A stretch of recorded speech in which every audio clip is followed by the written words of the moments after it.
Você sentiu o dedo do treinador italiano no jogo. A frieza do Ancelotti impressionaram muito pessoas da CBF e da seleção brasileira. Eu não faria o que ele fez. Como que ele define um sistema, uma ideia de jogo antes da Copa, e na Copa ele muda completamente. Não é que o técnico é perfeito e fez um time perfeito, longe disso, mas ele é maior que os jogadores. A camisa amarela não pede confiança, ela exige crença. Por décadas, o Brasil não entrou em uma Copa do Mundo esperando competir, entrou esperando conquistar. Mas essa geração não tem Pelé, não tem Romário, não tem Ronaldo Nazário apavorando goleiros, não tem Ronaldinho sorrindo enquanto transforma o futebol em arte. E talvez o maior problema do Brasil não tenha sido nunca a tática, nem os jogadores e nem os resultados, mas os fantasmas que essa geração carrega desde antes de calçar a primeira chuteira em solo de Copa do Mundo. E agora, pela primeira vez em mais de 2 décadas, existe um homem no banco que já viu situações impossíveis vezes demais para ter medo de mais uma. Hoje, no Futeplay News, vamos falar sobre essas crenças, sobre os fantasmas e sobre por que o Brasil que está nessa Copa pode ser diferente de tudo que você estava esperando. Mas antes, deixe o seu like, se inscreva no canal e comenta aqui embaixo. Você ainda acredita que o Brasil pode levar o Hexa nessa Copa ou os fantasmas do passado ainda pesam demais? Comenta aí, rapaziada, e bora pro vídeo. Existe um peso que só o futebol brasileiro conhece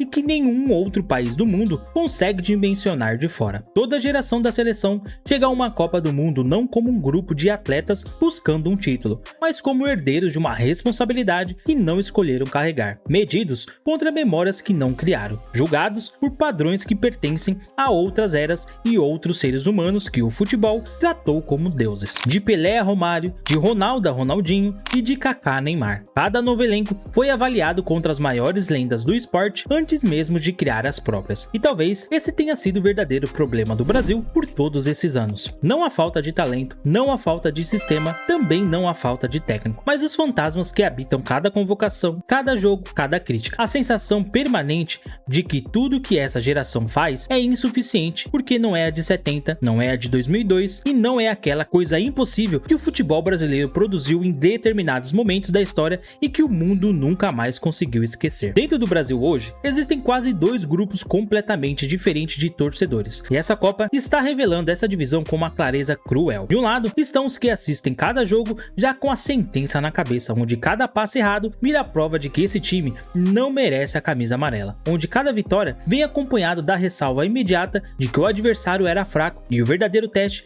ainda não chegou, onde nenhum resultado parece suficiente porque o parâmetro de comparação não é o futebol de hoje, é a memória do que o futebol brasileiro já foi. Pra mim é péssimo o trabalho dele. O Brasil não tem nada. Dá pra entender, não tem nada. O Brasil não tem nada. Não tem nada. É decepcionante, é péssimo, consequentemente decepcionante. Sim.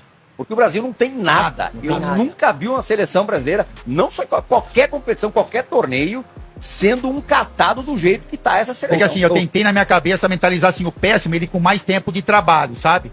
Ele teve, sei lá, 2 anos de trabalho, um pouco, né? 3 anos. Aí, não, mas é a última, não, mas eu tô falando na enquete, né? Aí se olhar ali e falar, pô, o cara teve 3 anos de trabalho aí, pô, e apresentou isso é péssimo. Agora o decepcionante, porque a gente fala, são poucos jogos, são muitos jogos, são jogos suficientes para que a seleção estivesse jogando melhor. Mas são poucos jogos para a gente tentar entender o enfrentamento com uma seleção que tem ciclos repetidos, sequência de treinador, as mesmas bases. Eu não queria o São Paulo do Tele que você fez parte, ou o Corinthians do Tite que você fez parte, ou o seu Corinthians de 2000 campeão mundial ali, que também funcionava de uma forma, não é isso não, mas é um mínimo, uma ideia, né? Uma ideia. Time é vulnerável, é frágil defensivamente, pode tomar gol a qualquer momento, quer dizer, não tem isso como ponto positivo, como ponto de partida.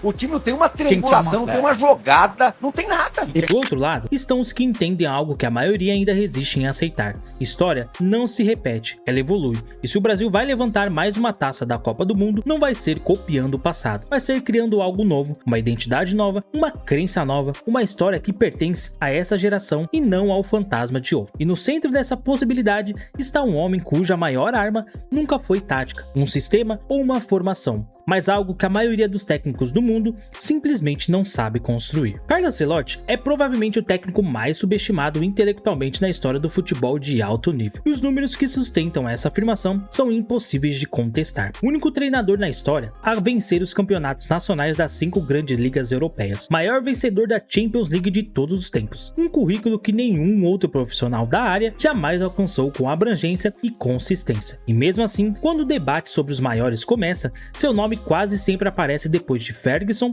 Guardiola, Mourinho e Klopp, tratado como alguém competente, mas não genial, capaz, mas não revolucionário, vencedor, mas sem uma ideia reconhecível que leve o próprio nome. A crítica é sempre a mesma, ele não tem sistema próprio, não tem identidade tática, faz apenas o feijão com arroz. Mas se isso é feijão com arroz, alguém precisa explicar por que ninguém mais na história do futebol conseguiu servir esse prato com a mesma frequência e com a mesma consistência ao longo de décadas tão diferentes, em ligas tão distintas, com elencos variados, porque a genialidade do Ancelotti nunca esteve onde a maioria procurou. Enquanto outros técnicos chegam num clube e descartam jogadores que não se encaixam no próprio sistema, Ancelotti faz o caminho oposto. Ele constrói o sistema a partir das pessoas que existem ali, enxerga o que cada jogador tem de único e molda a ideia coletiva em torno dessas individualidades, em vez de tentar enquadrar individualidades numa ideia coletiva pré-existente. Guardiola chega no City e compra um plantel inteiro para jogar do seu jeito. Klopp chega no Liverpool e transforma o time numa máquina de intensidade física que carrega sua assinatura em cada pressão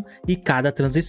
Ancelotti chega e pergunta: quem são essas pessoas? O que elas fazem de melhor? Como posso fazer cada uma delas render o máximo dentro de um projeto coletivo que elas vão querer defender, não porque são obrigadas, mas porque acreditam nele? Essa diferença é fundamental porque motivação dura semanas, disciplina dura temporadas, mas lealdade genuína dura anos. E times que jogam por lealdade fazem coisas que times que jogam por obrigação nunca fariam quando o jogo fica impossível. A Champions League de 2020-22 com o Real Madrid é o documento mais completo que existe sobre o que o Carlo Ancelotti é capaz de construir. Não porque o Real Madrid jogou o futebol mais bonito daquela temporada, não porque dominou todos os adversários com postura, mas porque em 3 momentos diferentes em que o mundo inteiro deu aquele time como eliminado, contra o PSG, contra o Chelsea, como campeão europeu, e contra o Manchester City de Guardiola, que dominava o futebol europeu com uma precisão assustadora, o Madrid não entrou em pânico, não mudou o que estava sendo construído e não jogou fora o processo por causa de um resultado adverso. Já acabou virando os 3 jogos numa sequência que a Europa ainda tenta processar, porque depois do terceiro, ninguém mais chamou de sorte, ninguém mais chamou de coincidência. O mundo começou a entender que aquilo tinha um nome, e o nome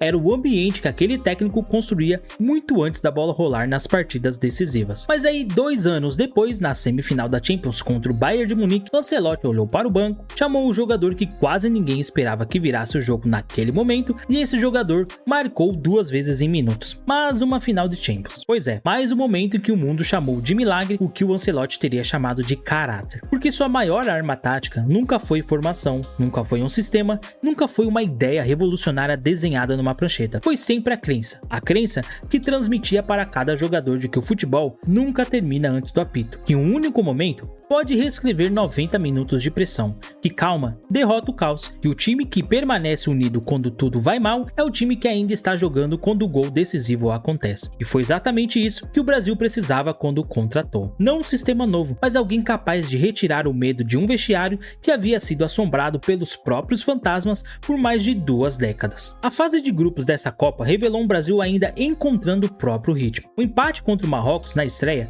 gerou ansiedade. As vitórias sobre o Haiti e Escócia foram recebidas com ressalvas de sempre sobre a qualidade dos adversários, e a crítica persistiu com a familiaridade de quem já decorou o roteiro. Ancelotti não estava tentando calar essas vozes, nunca tentou ao longo de toda a carreira, porque quem passou décadas vencendo em silêncio enquanto o mundo duvidava, aprende cedo que resposta à crítica se dá dentro de campo, nunca em entrevistas. A seleção terminou a fase de grupos como líder do grupo com 7 pontos. Vinícius Júnior emergiu como o nome mais decisivo do torneio até aquele momento. E então, chegou o jogo que todo mundo esperava para declarar definitivamente se esse Brasil era ou não era capaz de algo maior. O Japão chegou ao mata-mata dessa Copa como um dos times mais bem organizados do torneio, compacto, disciplinado, corajoso o suficiente para incomodar qualquer gigante, e suficientemente organizado para transformar a partida contra o Brasil numa das disputas mais tensas e mais reveladoras que a seleção brasileira viveu em anos. Desde o início do jogo, algo estava errado. O Brasil tinha a bola, mas o adversário tinha o controle. Os espaços desapareciam antes de qualquer jogada se desenvolver. E quando o erro defensivo aconteceu e o gol japonês entrou, todas as dúvidas que a torcida havia acumulado ao longo de anos de decepções voltaram simultaneamente. Porque o Brasil, saindo em desvantagem no mata-mata de Copa do Mundo, tinha uma história muito específica que ninguém queria revisitar. E aí, todo mundo esperava que o técnico reagisse com desespero, substituições emocionais e uma tentativa de rasgar o jogo na força. E Ancelotti fez o que sabia fazer. Não por teimosia, mas porque 20 e poucos anos de Champions League ensinaram que pânico nunca resolveu o que a paciência e crença constante resolvem. O que aconteceu no segundo tempo contra o Japão não foi só uma virada de resultado, foi a manifestação mais clara até aqui do ambiente que esse técnico construiu dentro do grupo ao longo de meses de trabalho. O jogador mais criticado da noite encontrou um empate. O time, que parecia esgotado e sem resposta, passou a pressionar com uma convicção que o primeiro tempo não havia mostrado. E nos acréscimos, quando tudo parecia caminhar para a prorrogação, uma jogada coletiva construída com calma de quem acredita que existe ainda tempo suficiente resultou no gol da virada. E foi a primeira vez que o Brasil reverteu um resultado desfavorável no mata-mata de Copa do Mundo desde 2002. 24 anos de uma sequência negativa quebrada, não por um jogador genial que resolveu sozinho, mas por um grupo que permaneceu unido quando o cenário pedia desespero, porque isso é o que o ambiente de Ancelotti produz em situações impossíveis. Ontem no intervalo, eu não falei porque não me perguntaram, mas se tivesse me perguntado, eu seria um que, a minha opinião é que ele teria que sair. E eu nunca colocaria no caso do Martinelli também. Então é o seguinte, eu erraria nas duas vezes. E cara, o que tem de positivo nisso? O nosso treinador, definitivamente com o resultado de ontem, conhece o grupo, sabe até onde ele pode usar, no sentido positivo da palavra, os seus jogadores. Tanto é que ele continuou com o Casemiro foi lá, empatou o jogo, ele botou o Martinelli foi lá, fez o gol. É claro que quando se ganha e se dá certo as mexidas, tá tudo certo, a gente passa para outro capítulo, a gente agora vai pensar na Noruega. Eu não faria o que ele fez, mas como eu falei, vou repetir, definitivamente o Ancelotti conhece o clube, conhece o seu time e sabe realmente o momento de mexer nas suas peças. A postura do Ancelotti, a frieza do Ancelotti, principalmente depois do gol do Japão, e momentos ali depois do gol do Japão, impressionaram muito pessoas da CBF e da seleção brasileira, tá? Porque ele ficou muito calmo. O Ancelotti em momento nenhum perdeu a calma, em momento nenhum o Ancelotti começou a agir no desespero, né? Então, essa calma do Ancelotti, essa frieza do Ancelotti, depois do gol do Japão, e até no momento em que o Brasil virou o jogo, impressionou muito pessoas da CBF, da seleção brasileira. Um cara que, com o histórico que tem, traz uma maturidade, uma frieza absurdos aí pra seleção brasileira. Eu sei que tem gente que ainda não se rende ao trabalho do Ancelotti, mas tem que ser elogiado sim. A evolução técnica e tática da seleção brasileira está sendo visível, enquanto várias seleçõezinhas aí, que falavam tão bem, que eram encantadoras, já caíram, como a Alemanha e Holanda. O Brasil foi o time que atacou, o Brasil foi o time que não teve medo de ir pra cima do Japão, sofreu gol, se abalou com o gol, não encontrou soluções no primeiro tempo, mas as soluções vieram no segundo tempo, brilhou a estrela do Ancelotti. Ele não tirou o Casemiro no intervalo, como fez contra Marrocos, o Casemiro fez o gol de empate. Ele põe o Martinelli no momento em que ninguém entendeu, o Martinelli faz o gol da vitória.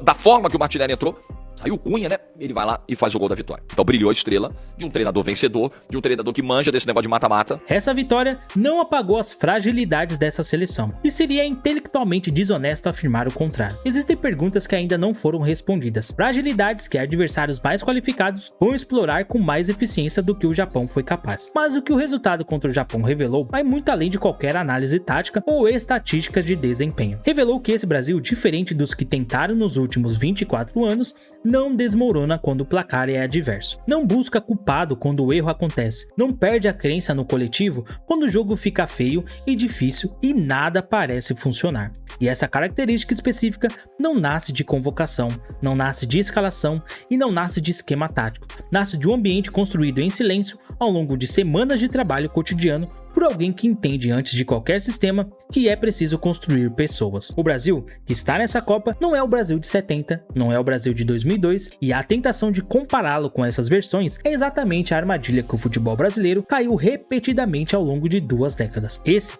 é um Brasil totalmente diferente, menos espetacular na forma, mais resiliente no caráter, menos dependente de genialidade individual, de um único nome, mas sustentado por uma crença coletiva que não depende de um único jogador para existir. dia. E talvez essa seja exatamente a lição que o futebol brasileiro passou 24 anos tentando aprender sem conseguir aplicar. Existe uma tentação permanente de dizer que o Brasil não pode continuar escapando dessa forma, que eventualmente a sorte vai acabar, que em algum momento um adversário vai expor definitivamente o que ainda falta. O mundo dizia a mesma coisa sobre o Real Madrid de Ancelotti na Champions League, e continuou dizendo até o Madrid levantar mais uma taça. Talvez a história não esteja se repetindo, mas existe algo familiar na forma como um técnico que o mundo insiste em subestimar constrói times que o mundo insiste em dar como eliminados. E esses times seguem em frente por mais de um jogo, mais uma fase, mais um título que ninguém havia previsto. O caminho pela frente só vai ficar mais difícil, os adversários mais qualificados, a pressão maior, as margens de erros menores. Mas se essa Copa do Mundo até aqui ensinou alguma coisa, é que desacreditar um time de Carlo Ancelotti nunca foi uma decisão sábia, porque enquanto existe um tempo no relógio, seus times acreditam. E às vezes, crença é a arma mais perigosa que existe no mundo do futebol. Os fantasmas ainda existem, mas pela primeira vez em muito tempo, parece que alguém no banco sabe exatamente como conviver com eles sem se deixar assombrar. Mas na sua opinião, você acredita que essa versão diferente do Brasil, mais resiliente e menos espetacular, pode ser o que faltava para o Hexa? Deixa seu comentário aqui, não esquece de se inscrever no canal e deixar o seu like, beleza? Rapaziada, eu vou indo nessa e até o próximo vídeo. Craques em ação, análise no som. Futebol é paixão, futebol é paixão, futebol é paixão.